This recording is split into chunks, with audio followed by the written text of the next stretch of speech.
hoje na nossa igreja, na nossa família, o Dia do Pai. O assinalamos influenciados pela cultura, obviamente, mas também plenamente conscientes da honra dada por Deus aos homens e da fundamental importância da responsabilidade que os homens têm na sociedade, no lar, na igreja. Primeiramente e sobretudo como esposos, mas também como pais, como líderes no lar e representantes de Deus aqui na terra. Nós necessitamos homens fortes. Nós necessitamos maridos e pais que exerçam o seu ministério, o seu serviço, a sua responsabilidade, a sua liderança, biblicamente. Estas são a maior necessidade que este mundo tem de homens fortes, bíblicos, no lar, na igreja, na sociedade em geral. Há uma crise de homens. Eu queria começar por aí. Há uma crise de homens nos dias de hoje. Ela é tão visível, essa crise, até na simples falta de sinais de masculinidade nesta geração. Quando eu falo de sinais de masculinidade, eu estou a falar dos sinais mais básicos, simples e visíveis de masculinidade, que se podem ver até através da roupa, através dos adereços, até através do cabelo. Douglas Wilson, um famoso escritor americano, pastor, ele afirmou o seguinte: os homens da nossa geração não têm fibra. Eles abdicaram da sua responsabilidade ou das suas responsabilidades. Não podemos negar que estamos em meio a uma crise de liderança. Este é um quadro geral neste mundo. Esta é uma realidade dos tempos presentes. Porque o foco no homem como líder? E porquê mencionamos então que se homens abdicam das suas responsabilidades, nós temos que afirmar que estamos diante de uma crise de liderança? Porque os homens, eles são chamados não pelo Estado, eles são chamados pelo próprio Deus, pelo seu Criador, e nós como cristãos, pelo nosso Senhor, somos chamados por Deus para estarmos na linha da frente. Homens não são apenas chamados para estar na linha da frente em tempos de guerra, como vemos a acontecer na Ucrânia. Homens são chamados por Deus para estar na linha da frente, também em tempos de guerra. A Bíblia é clara sobre isso, é a responsabilidade dos homens, não das mulheres, de lutarem, de defenderem as suas casas, a liberdade, os seus lares, os seus filhos, as suas esposas. Mas não só em tempos de guerra. Deus convoca os homens para estarem na linha da frente no dia a dia, no seu lar, na igreja local, também na sociedade. Nós estamos a estudar o livro de Neemias. Temos estado a fazer uma exposição do ensino do livro de maneira sequencial, capítulo por capítulo, versículo por versículo. E hoje, se vocês pensam que iriam se livrar do livro de Neemias, estão enganados. A exposição será no livro de Neemias. E já vimos algo no livro de Neemias, e podem abrir as vossas Bíblias. Em Neemias 4:14, nós já estudámos este versículo. Apenas para relembrar isto mesmo, no próprio livro de Neemias, que os homens são convocados para estarem na linha da frente. E na verdade aqui em Neemias 4:14, para assumirem a responsabilidade de defesa do seu lar. Reparem o que diz Neemias 4,14. Neemias está a falar. Vocês têm acompanhado o estudo de Neemias. Neemias foi convocado por Deus para uma missão especial, a restauração de Jerusalém. Depois da sua destruição, mais de 140 anos depois, ele é o líder, o homem que Deus levanta e usa para guiar, organizar, administrar e para realizar uma grande obra da restauração da cidade onde Deus prometeu que iria manifestar a sua glória para as nações, Jerusalém. Estava a realizar uma grande obra para Deus, mas esta grande obra para Deus, como nós já vimos, era feita de contrariedades, de dificuldades, de ameaças e de inimigos. Principalmente inimigos externos, mas também até inimigos internos. Mas neste capítulo 4, refere-se a ameaças vindas de fora, ameaças para o povo de Deus, ameaças para a obra de Deus. As suas vidas estavam em perigo. Eram ameaçados. E reparem o que Neemias diz aqui, Neemias 4,14. Inspecionei, dispus-me e disse aos nobres, aos magistrados e ao resto do povo: não tenham medo, lembrai-vos do Senhor, grande e temível. E depois o que é que diz Neemias para os homens? Para os homens. E lutai pelos vossos irmãos, e lutai pelos vossos filhos, vossas filhas, vossa mulher e a vossa casa. Os homens têm a solene responsabilidade de defender o seu lar, os seus filhos, as suas filhas, a sua mulher. Num dos livros que eu estou a ler recentemente, talvez por isso tu vais ouvir algumas citações de Douglas Wilson, o livro dele, O Marido Federal, ele chega a afirmar nesse livro que quando uma nação chega ao ponto em que tem que ser defendida por mulheres, tal nação já não merece sequer ser defendida. Quando uma nação chega ao ponto de ser defendida por mulheres, tal nação já não merece ser defendida. Palavras fortes. Porque os homens abandonaram as suas responsabilidades. Aquilo que Deus exigiu deles. A sua honra, a sua dignidade, a sua missão. Os homens devem ter em mente em praticar este dever. Na esfera macro, se houver uma guerra, sim. Mas na esfera micro, nos nossos lares, nas nossas pequenas casas. Os homens devem estar na linha da frente de liderança, de provisão, de responsabilidade, de serviço às suas famílias. Assumir essa responsabilidade de todo o coração, com todo o temor a Deus e os custos da mesma. É isso que é esperado de um homem. Homem com letra H. É isso que Deus... A letra H maiúscula. Peço desculpa, não terminei a frase. É isso que é esperado de um homem. É isso que Deus requer de nós, homens. Isso é ser um verdadeiro homem. Esses são os sinais da verdadeira masculinidade.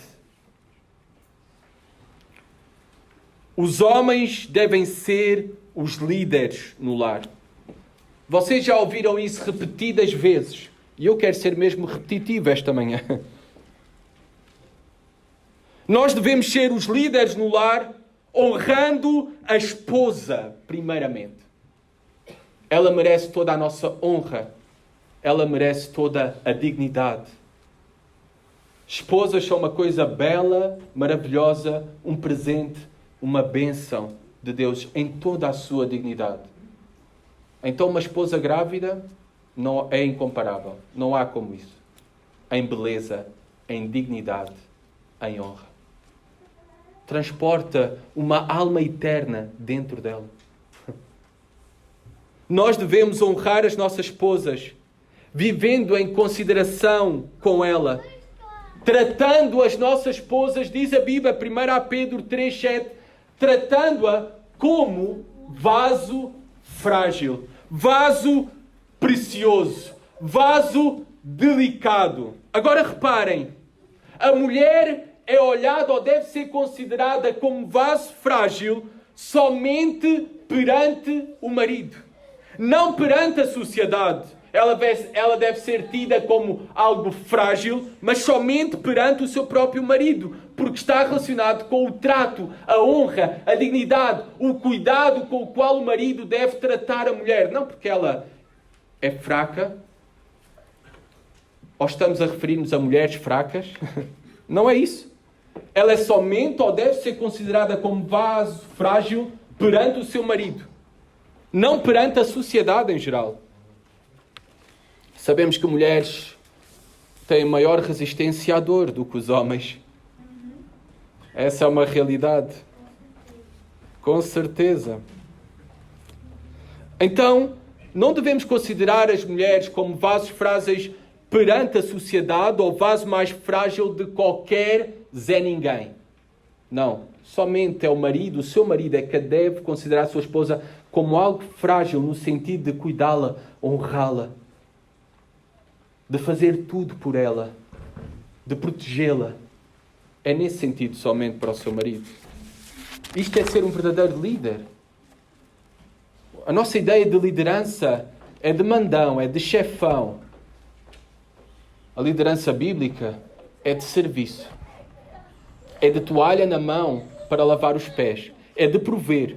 É de assumir a responsabilidade. É de cuidar. Há uma posição, hoje em dia, que se diz, e é como um refrão no meio protestante.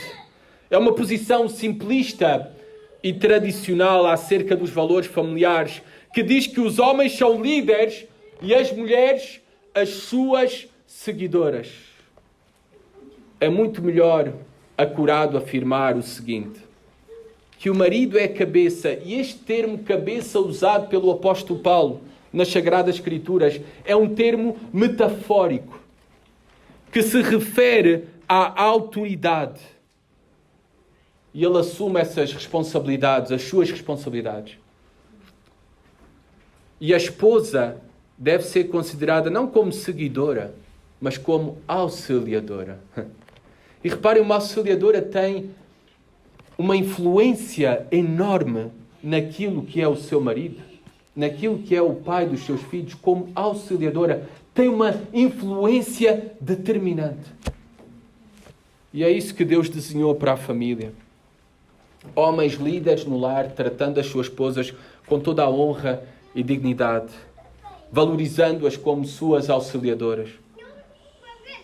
Mas também homens líderes no lar, assumindo as suas responsabilidades, discipulando os seus filhos. O Senhor designou as famílias para serem lugares únicos para o desenvolvimento dos discípulos. Vamos abrir as nossas Bíblias em Deuteronômio 6, 7.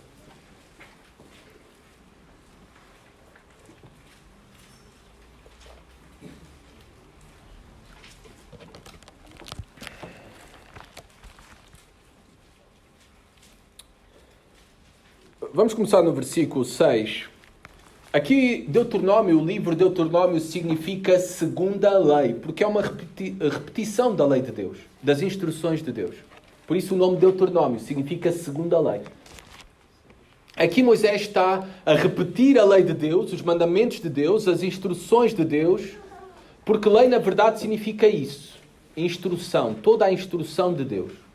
Está a repetir à nova geração que tinha saído do Êxodo, porque lembram-se, o povo de Israel, por juízo de Deus, ficou a peregrinar até 40 anos. E somente entraram acima dos 20 anos a 2 homens na terra prometida, após os 40 anos, Josué e Caleb. Nem Moisés. Então, por isso é necessária esta repetição da lei.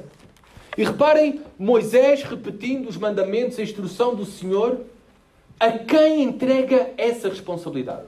Deuteronômio 6, versículo 6. Estas palavras que hoje te ordeno estarão no teu coração. Primeiro têm que estar no nosso coração. Homens, maridos, pais, primeiro no nosso coração. Primeiro no nosso coração. Primeiro temos que ser. Primeiro temos que ser. E depois, versículo 7. Tu as inculcarás a teus filhos e delas falarás assentado em tua casa e andando pelo caminho e ao deitar-te e ao levantar-te. Também as atarás como sinal na tua mão e te serão por frontal entre os teus olhos. As escreverás nos umbrais da tua casa e nas tuas portas. Reparem aqui estas palavras. Entregues, esta responsabilidade entregue aos pais. O Senhor designou os pais, as famílias, para serem lugares únicos para o desenvolvimento de discípulos. Há uns meses atrás, o meu sermão foi com o título A Primeira Grande Comissão, numa referência a ter filhos e a discipular esses mesmos filhos como representantes de Deus aqui na Terra. A nossa primeira grande, ou o cumprimento da primeira grande comissão de fazer discípulos, começa em casa, com os nossos filhos, com as nossas filhas. É nossa responsabilidade dos pais. No Novo Testamento nós vemos quando o homem da casa era um discípulo, um seguidor de Jesus Cristo, o homem da casa, isso tinha grandes, profundas implicações em relação a toda a família. Deixem, por favor, ainda a marca em Neemias. Nós iremos ir a Neemias, mas vamos a Lucas 19. O Evangelho de Lucas.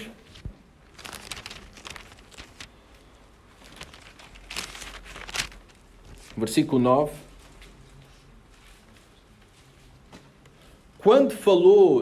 Quando Jesus Cristo fala aqui do seu encontro, o Evangelho fala do seu encontro de Jesus com Zaqueu e a conversão de Zaqueu, o publicano, o cobrador de impostos.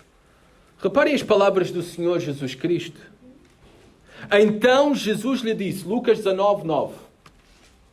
Então Jesus lhe disse, hoje houve salvação nesta casa, pois que também este é filho de Abraão, porque o Filho do Homem veio buscar e salvar o perdido.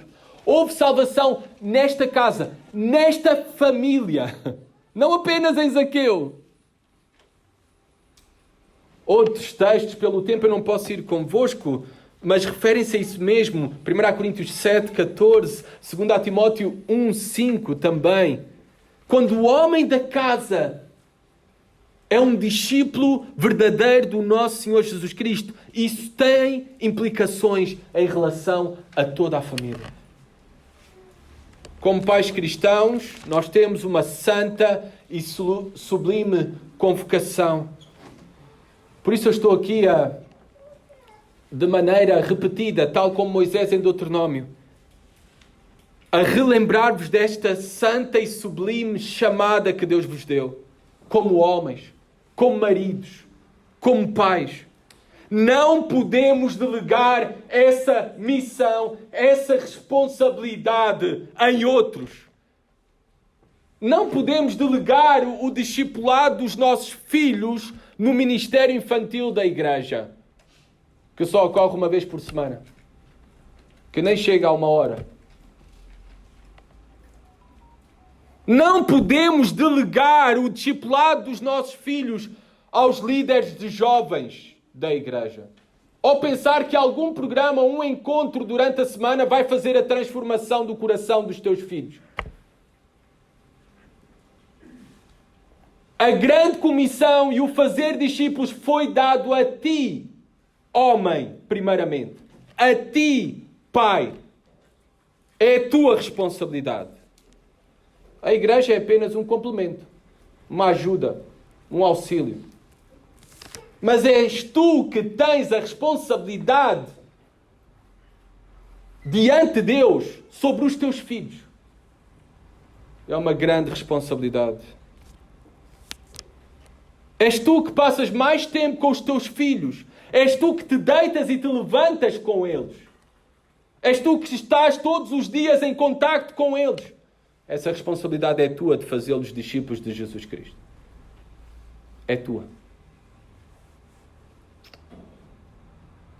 Quero dar alguns conselhos práticos de como tu podes começar, porque não quero apenas transmitir exortações, mas ajudar-vos a fazer isso de uma maneira prática nas vossas casas. E simples. Por exemplo, uma maneira de ter rotinas de discipulado com os vossos filhos para pais, para mães aqui, para mães solteiras, mães divorciadas. Uma maneira de tu assumires essa responsabilidade, discipulado dos teus filhos. Por exemplo, cantar hinos, músicas espirituais. Principalmente os mais pequenos adoram isso. Não importa se tu és afinado ou afinada, ou desafinada. Não importa isso. Tá bom? Isso não é o mais importante, mas eles vão desfrutar desses hinos e músicas espirituais. E isso é discipulado. Porque a música ensina. A música é uma ferramenta pedagógica poderosa de ensinar. 99% das pessoas na igreja lembram-se mais de músicas cristãs do que versículos na Bíblia. 99%. Por isso é que a música é muito importante na igreja. Também reservar diariamente um tempo para a leitura da Bíblia e oração. Olha, Provérbios tem 31 capítulos. Por que não lês em casa, à mesa? Se às vezes os teus filhos são muito pequenos, não vais ler todo o Provérbios. Pode ser, não é? Mas eu, por experiência própria, leio, mas nos finais, nos últimos versículos já do capítulo, já estão tudo menos com atenção naquilo que eu estou a dizer, ou a ler. Mas com filhos já adolescentes, podem estar ali sentados a ler um capítulo inteiro da Bíblia. Um Provérbios por dia, ou Provérbios do dia. São 31. E depois orar, simplesmente isso. É discipulado. Introduzir a memorização das Escrituras. Eu sei que vocês vão me dizer, não, eu não consigo memorizar. Eu vos garanto, com prática, todos nós aqui conseguimos memorizar. Apenas temos que exercitar o cérebro. O cérebro exercita-se. O exercício do cérebro é necessário e é possível. Obviamente, quanto mais novos, aproveita para fazer isso com as crianças. Nós, adultos, eu já com 35 anos, já é muito difícil memorizar. Já é. Crianças não. Até aos 12 anos, aquilo é canja para elas. Memorizar. Às vezes eu fico impressionado que as professoras do Ministério Infantil dão grandes porções de texto de memorização. Essa é uma realidade. E eu às vezes olho para aquilo, eu acho que isto não vai correr bem esta semana. Eu acho que não vai conseguir memorizar isto. 2 dias já está. 3 versículos, 4 versículos, já está. Porque tem essa facilidade. O uso de catecismos. Há ali um catecismo infantil de 50 perguntas simples e respostas. Memoriza com eles. É tão fácil, são porções tão pequenas. Às vezes é uma palavra, uma frase de verdades fundamentais e básicas da fé cristã. Quem é Deus? O que fez Deus? Para que Deus fez? Porquê é que Deus fez todas as coisas? Uma das perguntas do catecismo. Para a sua glória. É a resposta que eles memorizam. Por exemplo, façam da adoração do dia do Senhor uma prioridade e um deleite. O vosso exemplo de estar aqui para os vossos filhos é poderoso. Façam do dia do Senhor uma prioridade nas vossas vidas. Cultuar o Senhor com o povo do Senhor. Isso deixará uma marca, hábitos piedosos na vida dos vossos filhos e discipulados. Porque se eles veem que Deus é prioridade para vocês, estar com o povo de Deus é prioridade para vocês. E não só uma prioridade, é um deleite. Têm prazer, alegria, entusiasmo, o procuram, o buscam. Então, eles também serão influenciados a ter prazer, alegria e a buscá-lo e a tê-lo como prioridade. O teu exemplo é mais poderoso do que as palavras. Podes falar de Cristo, mas se não tiveres de seguir a Cristo, de nada serve. Podes falar de Deus na tua casa, mas se não tens disposição para cultuar a Deus, com o povo de Deus, de nada serve. o teu exemplo irá falar mais do que as tuas palavras. Falem constantemente a palavra de Deus, as suas obras na criação, as suas providências, as orações que Ele respondeu. Na nossa casa nós temos um pote, que é o pote da gratidão, em que ao final da semana, ou num dia qualquer, pode ser que alguém tenha algo para agradecer, que Deus respondeu, que Deus deu, que estávamos a orar, e vai para o pote. No final do ano lemos tudo aquilo que Deus fez. E agradecemos ao Senhor. Façam isso também. Eu copiei a ideia de alguém, não inventámos nada. As coisas boas são para copiar. Os homens também são chamados não apenas a ser os líderes no lar, mas os homens são chamados a ser os líderes na igreja. No estudo da palavra, nos encontros de oração, no ministério, no serviço aos outros, no ensino, os homens devem estar na linha da frente. Nesta disposição, nesta disponibilidade, servindo de modelo, exemplo e padrão para a sua esposa e para os seus filhos, principalmente. Os homens devem estar na linha da frente. O que vemos muitas vezes nas igrejas é as mulheres muito mais comprometidas com o Senhor do que com os homens. Mas os homens foram chamados a estar na linha da frente na igreja. Aliás, Paulo, em 1 Timóteo 2, 11 a 15,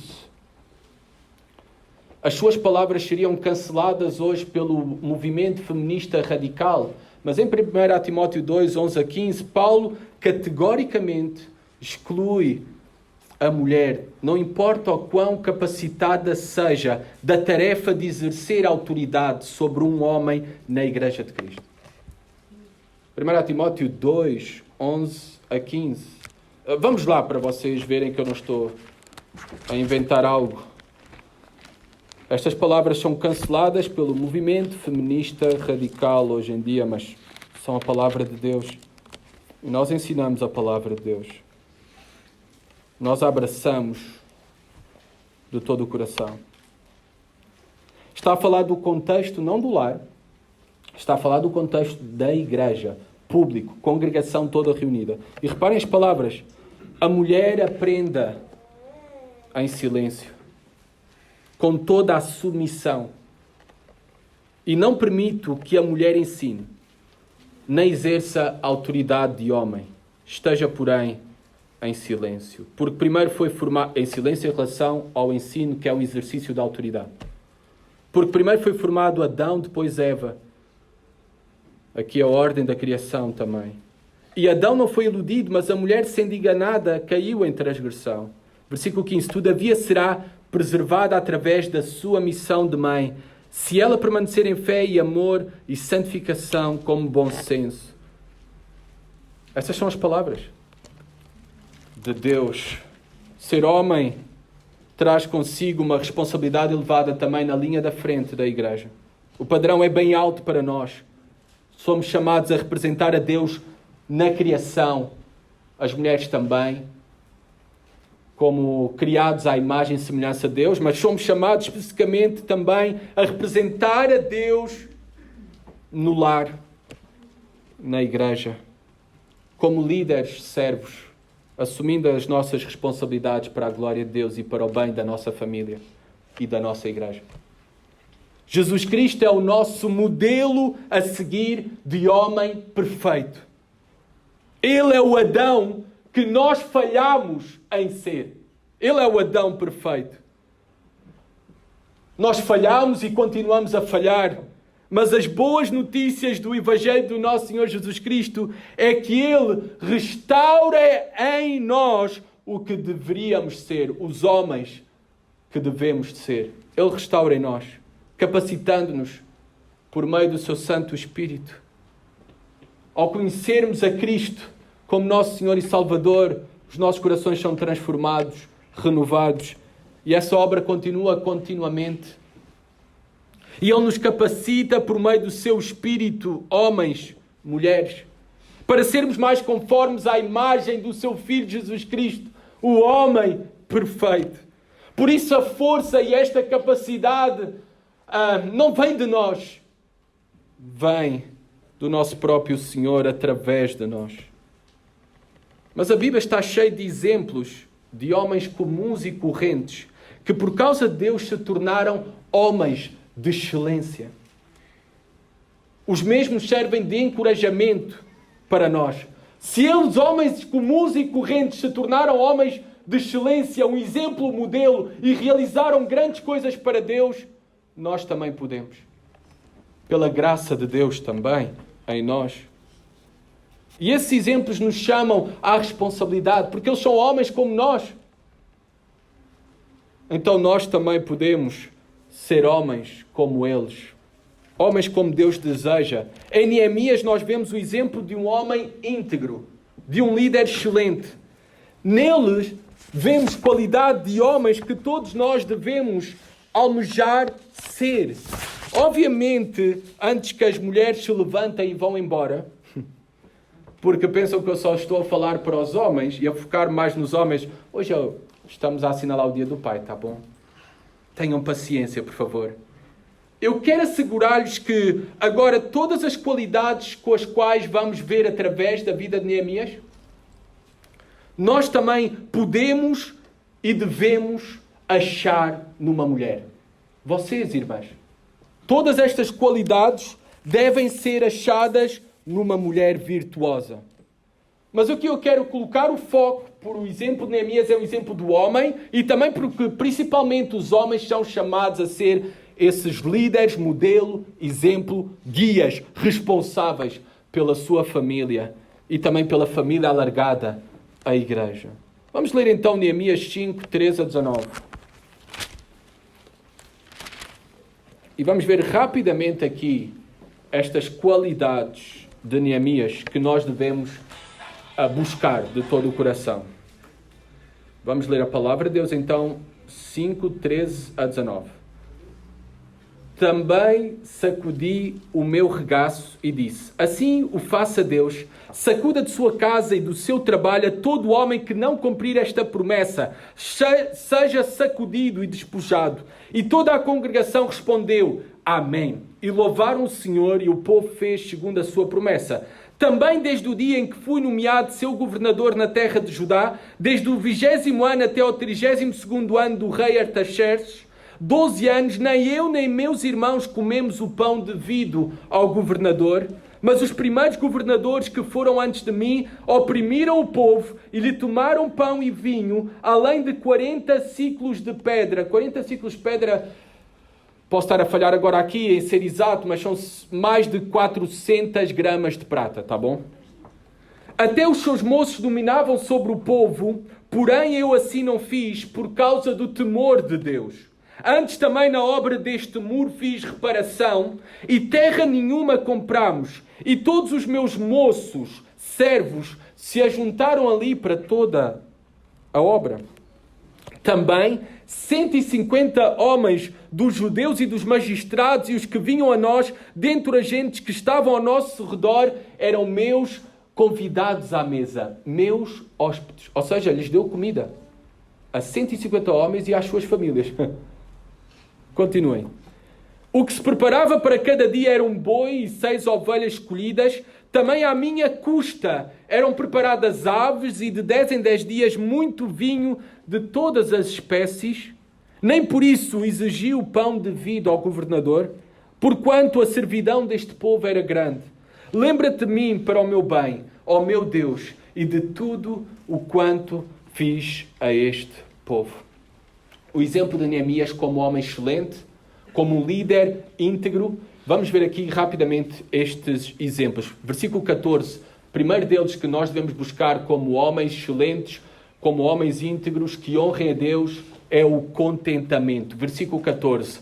Nem eu, nem meus irmãos comemos o pão devido ao governador. Ele tornou-se, ascendeu a governador de Neemias do povo de Israel e tinha direito, por ser um governador persa, enviado pelos persas, ele tinha direito a ser sustentado e a receber, digamos assim, o seu salário, não em questão monetária, mas em questões até de sustento, de alimentação, de ser sustentado desta forma pelo povo como governador.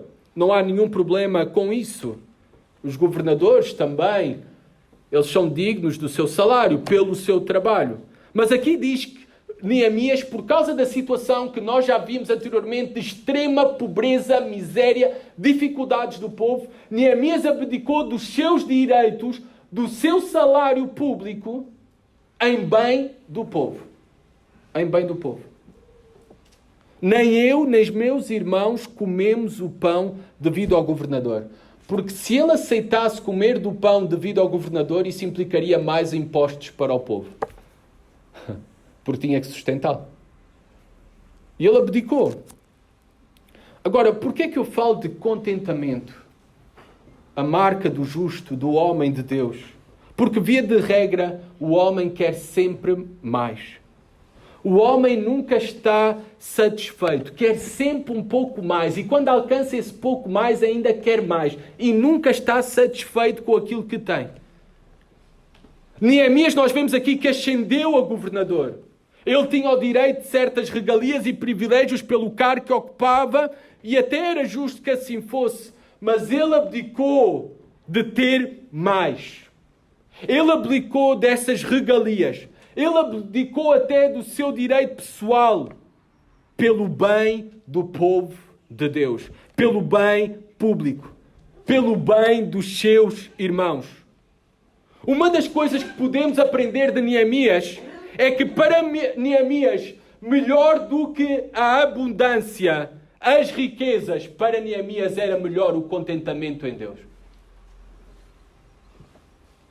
Melhor do que enriquecer mais e os seus celeiros aumentarem, era o seu contentamento em Deus.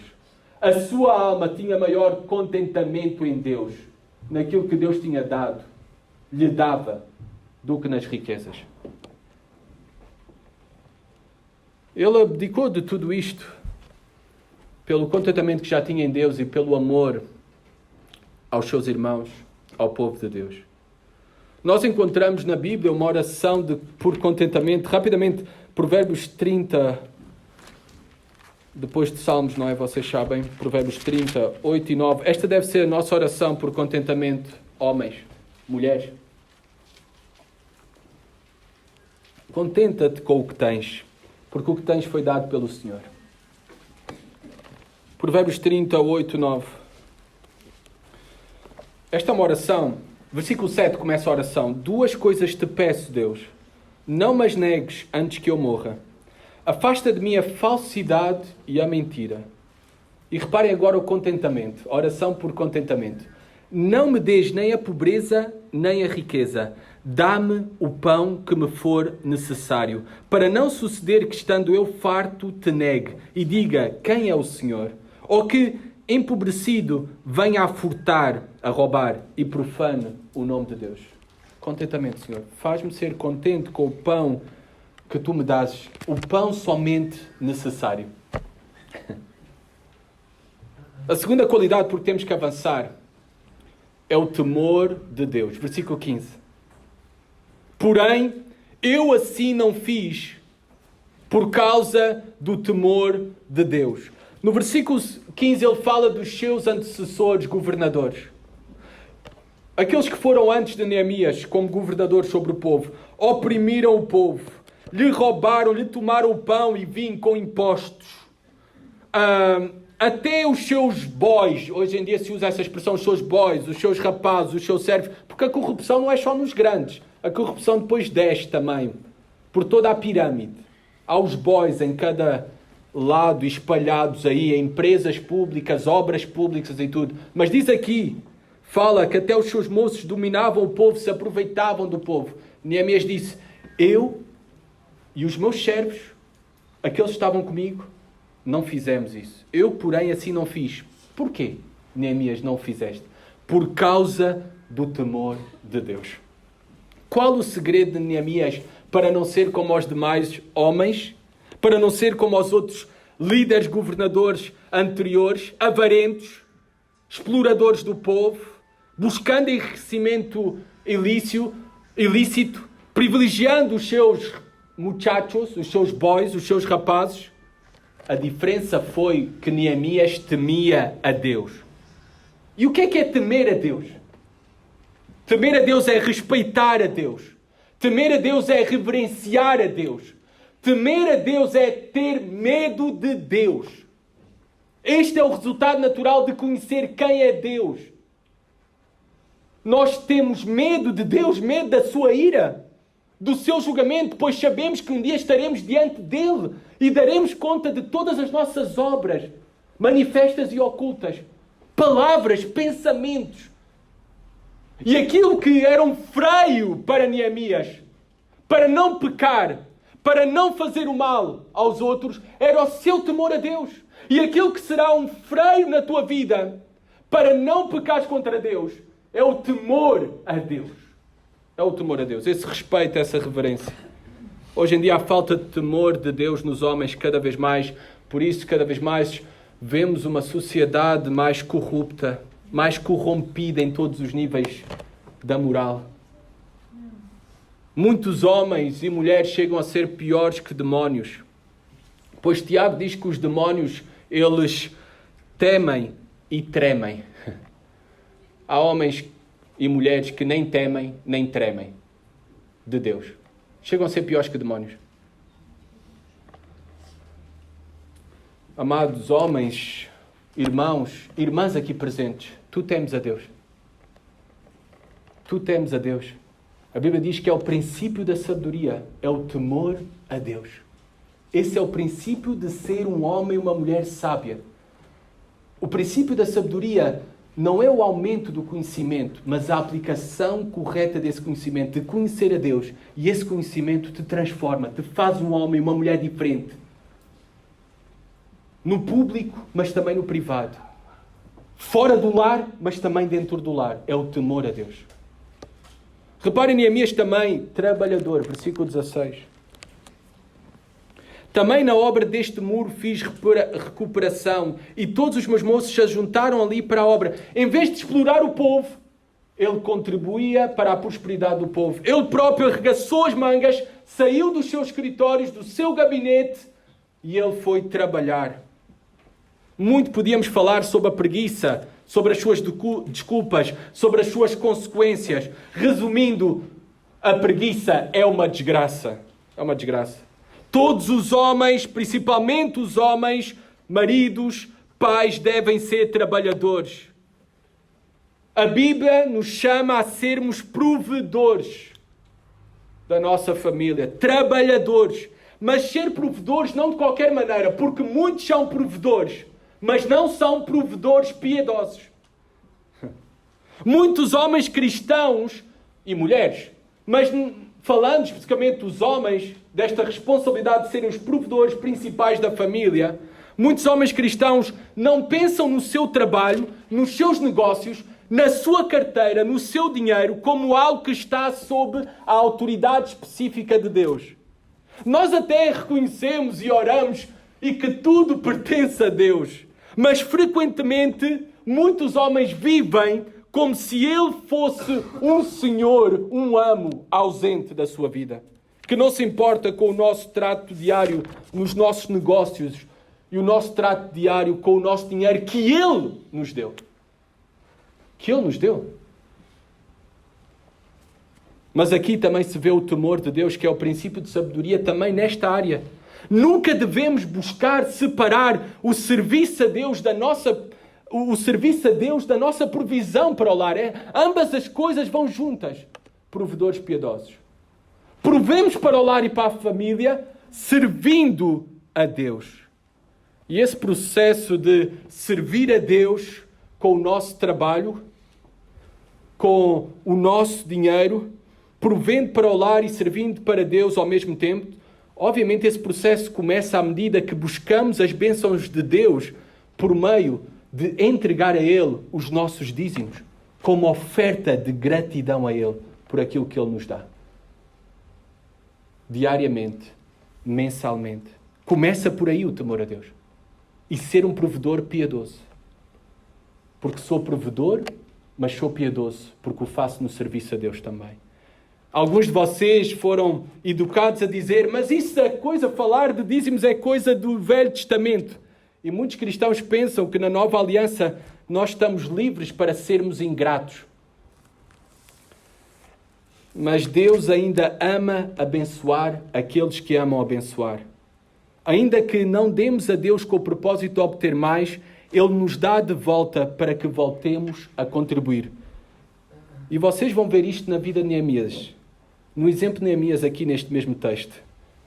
Reparem outra qualidade de Neemias, não apenas trabalhador, agora domínio próprio, ainda no versículo 16. E terra nenhuma compramos, domínio próprio dos seus apetites. Os apetites da nossa carne são muitos e variados. Muitos têm o desejo de enriquecer rapidamente, mostrar favoritismo, ser avarento, glutões. A glutonaria não está em comer 2 bifes em vez de 1. A glutonaria é comer sem controlo, não importando o custo. É de uma maneira dissoluta, embriagada, sem controle. Aí é que está a glutonaria.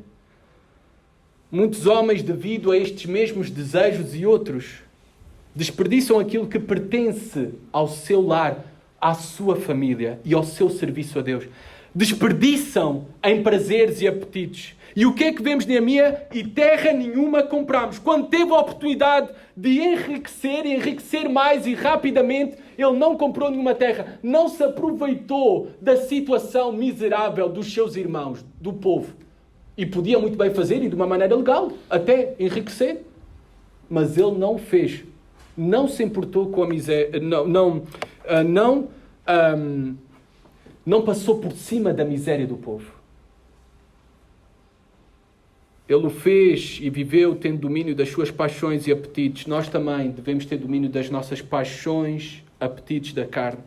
O Senhor não se agrada quando nós até nos aproveitamos dos outros, mesmo que ganhemos dinheiro de modo honesto. O Senhor não se agrada porque, sobretudo, está o amor. O amor a Deus, o temor a Deus e o amor ao próximo. Mesmo que até tu faças coisas honestas, como venda e compra de uma propriedade. Mas o que impediu Neemias de o fazer era o seu amor a Deus, o temor a Deus e o amor ao próximo, aos seus irmãos. Domínio próprio dos seus apetites é o que os homens, mulheres necessitam. Por último, terminando, o exemplo de Neemias, generosidade. Versículo 17 e 18. Recebeu hóspedes, alimentou 150 pessoas e as suas famílias. Recebeu estrangeiros. Obviamente ele era um homem rico pessoalmente e enriqueceu na Pérsia, por isso tinha essas condições também. E reparem as condições. Ele dava e o Senhor lhe dava mais para ele continuar a contribuir. É a bênção do Senhor. Deus o fez prosperar na Babilónia, mas ele não guardou para ele. Ele canalizou para o serviço de Deus, para o povo de Deus, para os seus irmãos. Generosidade é uma das qualidades requeridas do justo, do homem de Deus. Generosidade para com os seus e generosidade para com os de fora. Novamente no versículo 18 ele diz: nem por isso exigiu o pão devido ao governador, porquanto a servidão deste povo era grande. Novamente ele reforça que optou por não receber essas provisões da administração persa por causa do amor ao povo. Um provedor, um homem diligente, íntegro, também irá buscar a bênção de Deus através da generosidade. O famoso autor de O Peregrino, acho que o livro encontra-se ali, ou pelo menos está recorrentemente na nossa livraria, ele tinha uma famosa frase, John Bunyan: havia certo homem que ser louco parecia, mas quanto mais ele dava, tanto mais ele tinha. A generosidade abençoada por Deus. E vemos isso na vida de Neemias. Deus o abençoava e ele dava. 150 famílias sustentadas por ele. E Deus continuava a abençoá-lo. Generosidade.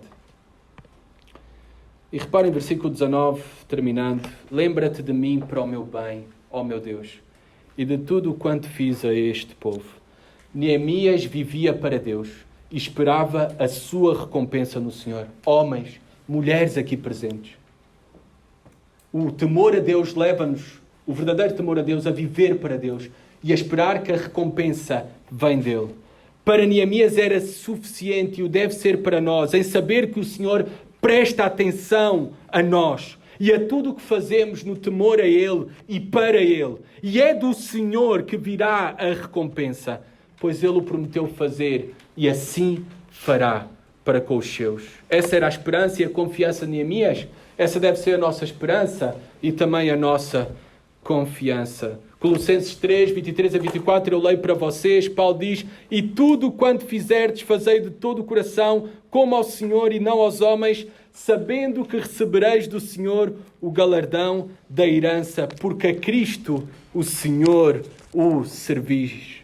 Vimos qualidades do homem de Deus: contentamento, temor de Deus, trabalhador, domínio próprio, generosidade, esperando a sua recompensa no Senhor. Efésios 4, 22 a 24. Que nós possamos despojar-nos do velho homem que se corrompe segundo os seus prazeres do engano, e vos renoveis no espírito do vosso entendimento, e vos revistais do novo homem, criado segundo Deus, em justiça e retidão procedentes da verdade. Que essa seja uma realidade, que sejamos novos homens em Cristo Jesus, somente é possível em Cristo Jesus, e que esse novo homem se renove em nós a cada dia, nestas marcas e qualidades sustentadas pelo temor a Deus. No Japão existe uma muito curiosa invenção que eles fizeram, que consiste em pauzinhos de madeira, pauzinhos delicados de madeira ou de palha, nas quais, por meio de um certo procedimento que eles fazem, quando eles colocam num recipiente com água, esses pauzinhos ou palha se estende e formam flores e outras figuras de vivas cores belas quando são colocadas na água. De parecida ou da mesma forma, a obra de Cristo em nós, a obra do Espírito de Deus em nós, com o seu poder, quando a nossa alma e os nossos corações, e talvez o teu está assim, frio, seco, mas quando recebe o Espírito Santo, e quando o Espírito Santo te toca profundamente, e talvez te tocou esta manhã pela sua palavra, tu irás adquirir um divino entusiasmo, e uma nova, brilhante, linda e disposta vontade de ser o homem, a mulher que Deus quer, e principalmente aqui para os homens, de ser os maridos, os pais, para a bênção da tua esposa, dos teus filhos, de serem os homens para a bênção da tua igreja, para a bênção deste mundo, para a tua glória. Que assim seja. Oremos. Senhor, abençoa, Pai, a tua igreja, o teu povo. E vendo, Pai, os exemplos e qualidades, Senhor, daqueles que te temem, Senhor, por meio também da obra do Teu Santo Espírito em nós. Transforma os nossos corações frios, secos, Pai, mas que possamos, Pai, receber o entusiasmo de viver para Ti, Senhor, e de apresentar-nos renovados, novos, brilhantes, belos, Pai, e dispostos a ser tudo aquilo que Tu queres que nós sejamos. Tanto como homens, eu te rogo, principalmente hoje, mas também, Senhor, para as mulheres aqui presentes, para a Tua glória e para a bênção, Senhor, do lar, do mundo, da Igreja. Amém.